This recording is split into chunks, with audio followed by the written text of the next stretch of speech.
Okay. He's coming.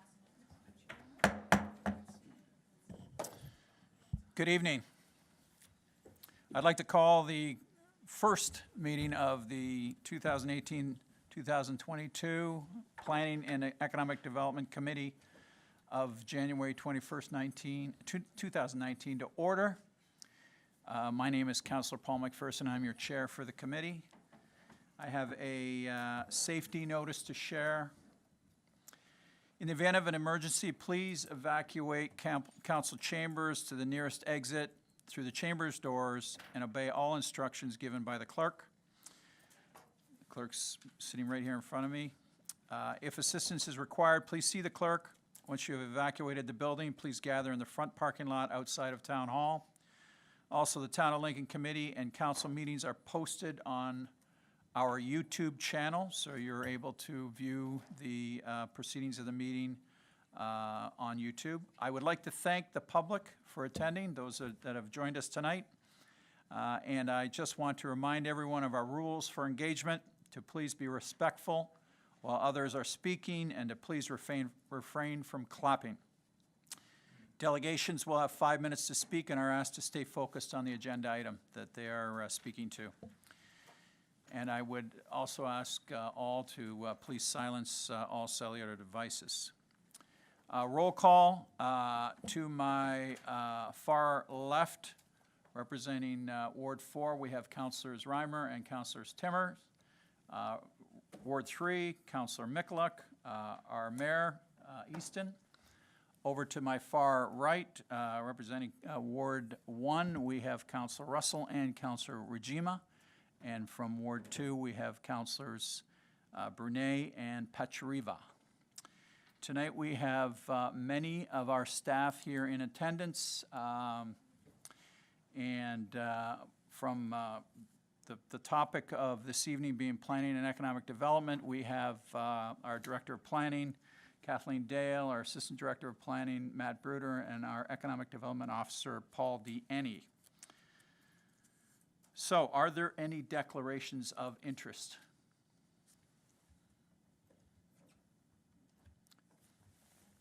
Patience? Whoop.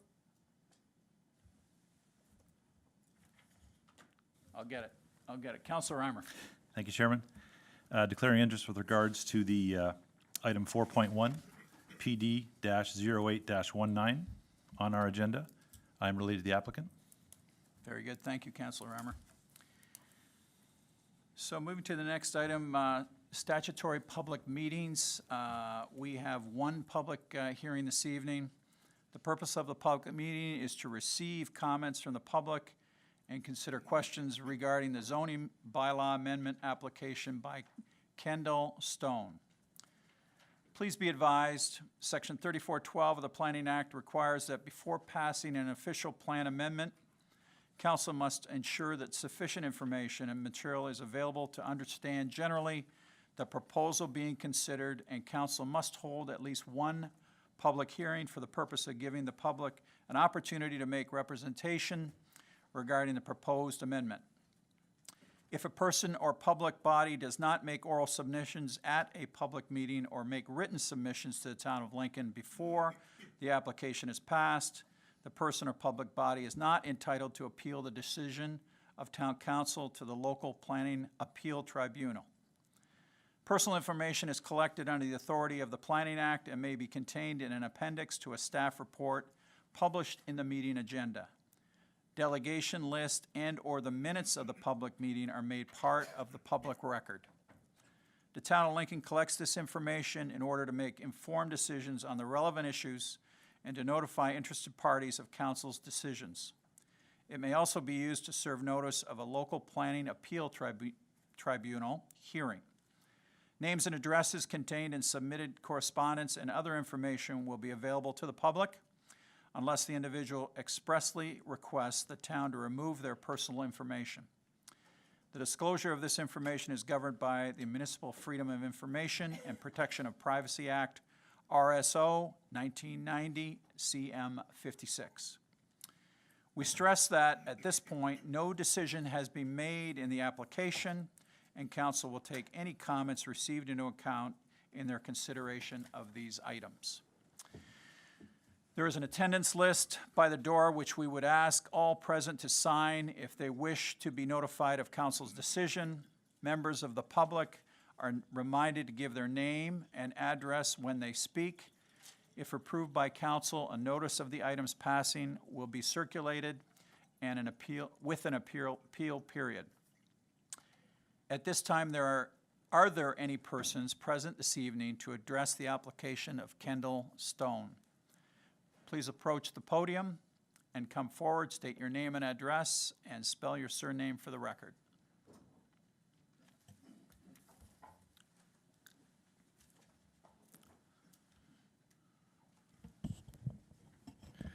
Ernie Reimer. Kendall is my daughter. R-E-I-M-E-R, last name. First name Ernie, E-R-N-I-E.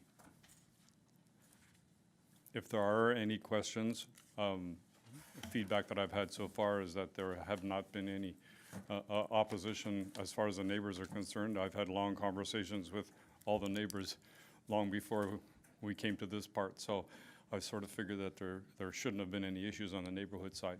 As far as if town council has any questions for me, I'd be more than happy to answer them. Very good. Thank you.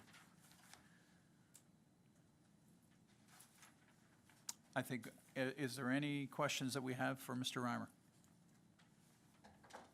Seeing none, thank you for coming. Are there any other speakers on this item? So I am calling a second time. Councillor Timmers. Thank you, Chair McPherson. I just have one comment through to the staff. I was really pleased to see the detailed design and layouts here included. I thought that was very helpful. I just wanted to add that point. Thank you, Chairman. So I'm calling for a second time for anyone to approach council and speak to the public meeting item. I'm calling for a third and final time for anyone to come forward and speak to the public meeting item. Okay, as there are no more speakers, I declare the public hearing to address the application by Kendall Stone closed. Next item on the agenda, delegations. We have no registered delegations. Pardon me? There's nobody in the queue here. Oh, you were? Okay. Moving to consent agenda. We have come to the consent portion of the agenda, which has 3 items. Item 6.1, PD 0519, initiation of an amendment to the zoning bylaw regarding public uses. And item 6.2, PD 0719, building activity report from July to September 2018. Would any member like to remove any items from the consent agenda to discuss? Seeing none.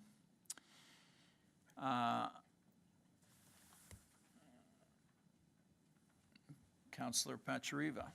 Yes, and maybe I didn't hear you, Chair McPherson, because I was going off the old one. Is PD 419 still there as part of the consent agenda? Oh, it's, okay. That's on the then- regular agenda. Then never mind. On mine, it was consent, so I will ask that later. Yeah, the agenda did get modified a number of times, so, and we appreciate all of the work that was done at the clerk's office to get it all put together. So there is no members that would remove any items, so we move on. We require a mover for the motion to pass all items on the consent agenda. Councillor Timmers, moved by Councillor Timmers. No, it's not your pleasure. Those in favor of the motion? That is carried.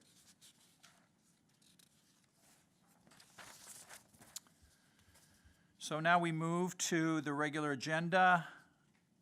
We are now considering item 7.1, PD 04-19, extension of draft approval for Camden Estates. Staff will now provide an update on this item. Over to Director Dale. Through you, Mr. Chairman. In regards to this particular application, there was a subdivision agreement sent out to the applicant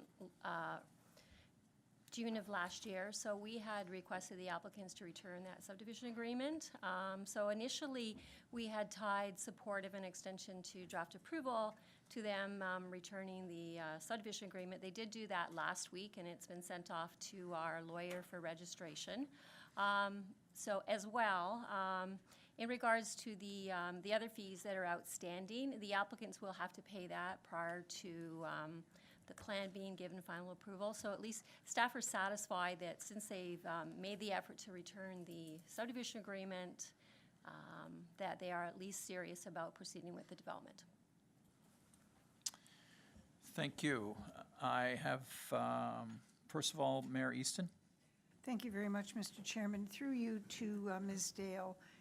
While this is going along since 2011, and obviously probably going to continue going along, what attention do we pay to any issues of property standards throughout this period? Ms. Dale? Through you, Mr. Chairman, regardless of whether it's a planning application on a property or it's any property in particular, the property standards bylaw still applies and can be enforced. Okay. All right, that's very good. Thank you very much, Mr. Chairman. Councillor Regima. Thank you, Chair McPherson. My question is regarding the letter of credit that was, so originally this application came in 8 years ago and was approved, roughly 8 years ago. So when we extend approval, are we adjusting our letter of credit to reflect that approval?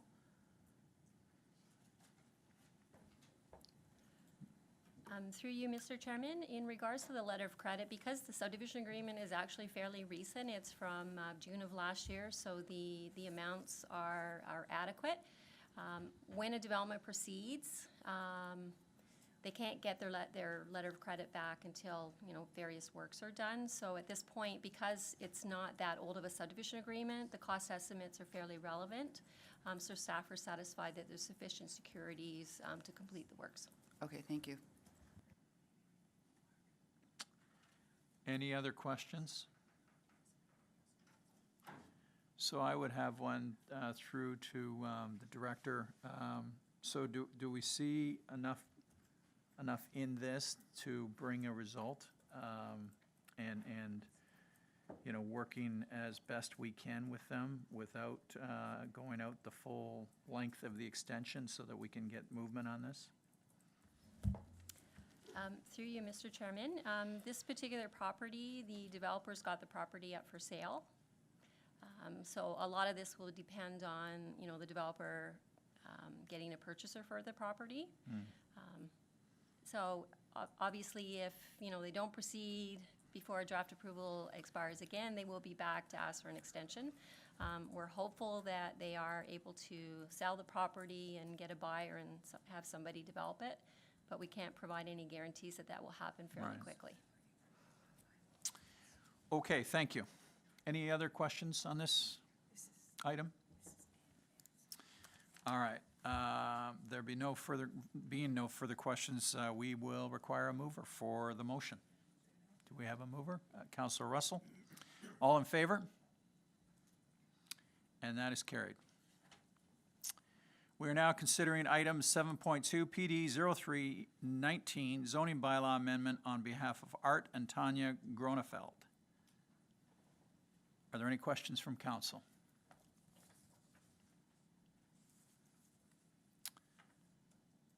Seeing none, we require a mover for the motion. Councillor Pachariva, all in favor of the motion? And that is carried. We're now considering item 7.3, PD 0619, proposed private property parking bylaw. Are there any questions from council? Counselor Pachariba. Thank you, Chair McPherson. Yeah, I'm a little confused because on page 7 of 8, it says no changes to staffing requirements are going to be necessary, but this is about businesses that are closed from 9 PM to 7 AM, and the property owner doesn't want parking. So the no parking is going to be between 10 PM and 6 AM.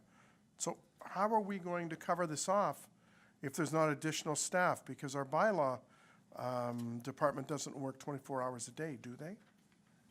So that would be my question. Through to Matt.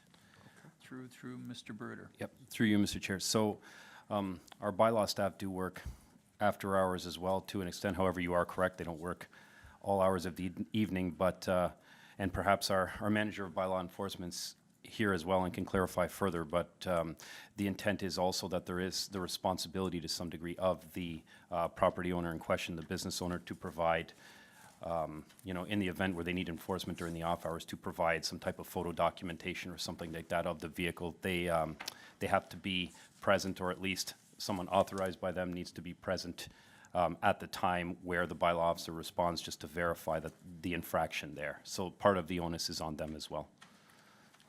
Okay, so if I may then, so this would be more of a one-off rather than a regular patrol. And the reason I ask is because we spent 4.5 hours at emergency on Friday night at the West Lincoln Memorial Hospital.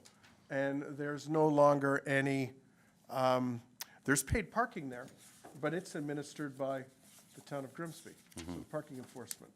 So, and that was kind of the scuttlebutt in the emergency waiting areas that, people were taking the chance and rolling the dice, thinking, okay, they're going to get away with it because they're not going to come around. So this is more of a reactive rather than a proactive approach on these? Through you, Mr. Chair, there is kind of methods to both, to being proactive and in terms of being reactive, but, this will be part of discussion going forward, maybe the potential to adjust the officers of the bylaw officers' hours too might be something else that we'll consider as we go forward. Certainly looking for information or input at this time as well. As you know, we'll be going forward with a PIC for this coming up in mid-February. So that might be something else we'll consider. I'll consider in consultation with our manager of bylaw enforcement as well. Are you asking for a third question? Well, the first two were kind of tied together, so that would be like one extended question. You have one more question. Is there a revenue stream associated with this, Well, that was Mr. my- Chairman? that was Well, my question. I didn't mean to steal, I'm sorry, because, Stole my question. I shouldn't have allowed it. so, through you, for both of us. The answer is yes. We will see revenue generated as a result of the ticketing that occurs. This will be tied in with the AMPS enforcement, so it'll be tied into plate denial as well. It'll work in terms of revenue, same way as it does with other parking tickets. So yes, we will see revenue as a result of it. Does that answer your question? It does, at this time. Are there any other questions? Well, I do have a further question to that, and my thinking is more around the service that's provided. And I don't know if other communities, if we're going to enter into contracts, as it says here in the report, that we would enter into contracts with owners of private parking and monitor their parking lots, would that be a possible revenue stream outside of the tickets? A service, we're taking on, some responsibility for their problem and, providing a nice service for them in moving these unwanted vehicles out of their lots. So just something to either think about, or if you've got a ready response, that'd be great. Certainly, Mr. Chair. So at this point, the revenue would be as a result of the tickets. That's, kind of the the driving factor for us to provide the service. Yes, it's definitely a benefit to the property owner, but at the end of the day, we receive the revenue from the tickets. At this point, I don't believe there would be any further revenue associated with the monitoring or patrol, but like I said, we can further clarify later as we go through the PIC and everything like that. But there are other municipalities that have similar types of service. And don't charge beyond the tickets. It's my understanding, yes. Okay, okay. So, there being no further discussion, we will require a mover for the motion. Counselor Timmers, all in favor? That is carried.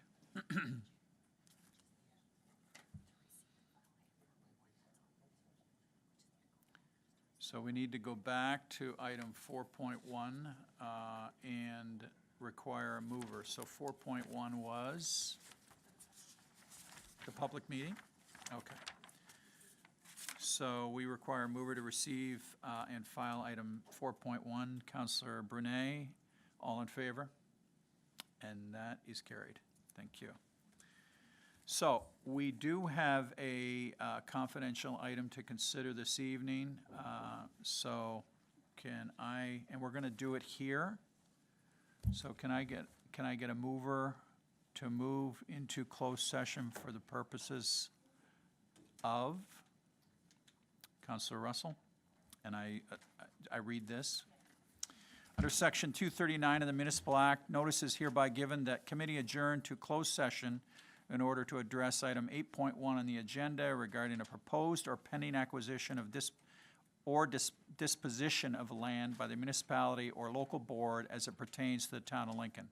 Report AD-01-19. So I would ask the folks in the audience if you could give us some time to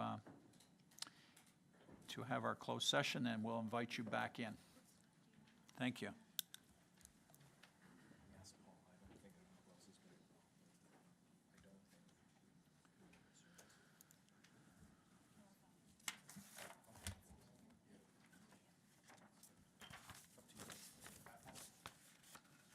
So we're going to have Paul do the presentation? Probably. Okay, so we are going to have Mr. Deanne and Mr. Kirkopoulos present the item.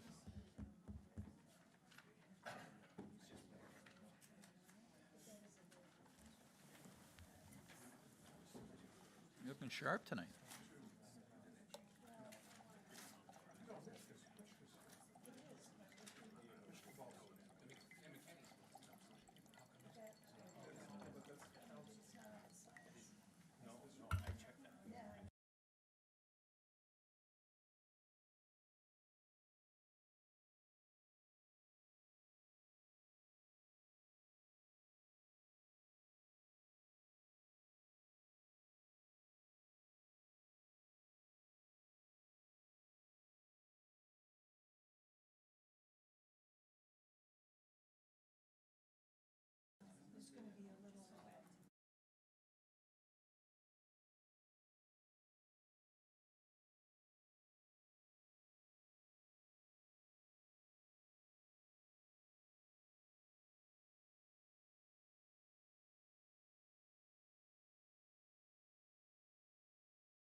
And thank you for your patience, ladies and gentlemen. Can I get a mover to reconvene in open session? Councilor Regima, all in favor? That is carried. There being no further discussion, we will require a mover for the motion regarding item number 8.1, and I am going to read the recommendation. That the Town of Lincoln Council proceed with the acquisition of land at 4288 Mountain Street, Beamsville, in accordance with Report AD-01-19, and that a bylaw authorizing the acquisition of land be presented to council for ratification. Councilor Pachariva, you got it. Thank you, Chairman. All in favor? And that is unanimous. Next item on the agenda is staff remarks. Do we have any staff remarks this evening? Seeing none. Next is committee remarks. Any committee remarks this evening? Also seeing none. So I call this meeting adjourned.